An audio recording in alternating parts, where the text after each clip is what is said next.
Хүмүүс бид нэр өдөр тутамдаа нийгмийн харилцаанаас болоод бусад зүйлсээс маш их стресс авч яадаг. Тэгэхээр энэ стресстэй нөхцөл байдалд өөрхийн стрессийг хэрхэн яаж эрүүл замаар гадагшлуулах вэ гэдэг айгүй чухал байгаа. Тэгэхээр та юу ихээр илүү их аз жаргалтай сэтгэл ханамжтай байдаг вэ? Юунаас аз жаргалыг илүү их авдаг вэ? Дуртай зүйлийг хийх үед хүний тархинд аз жаргалын даавар ялгарч яадаг. Мөн дасгал хөдөлгөөн хийх, эрүүл зөв хооллох, тогтмол цагт унтаж амрах бол биологийн суурь хэрэгцээнүүдийн л нэг.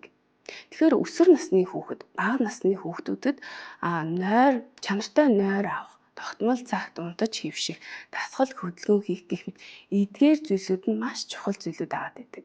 Тэгэхээр өөрийнхөө сонирхол хоббиг хөгжүүлж, идэвхтэй дасгал хөдөлгөөн хийж, насан туршидтэй ярилцаж Ингүүл бидэнд эрүүл замаар асуудлыг даван туулах боломж бол өрөн байдаг.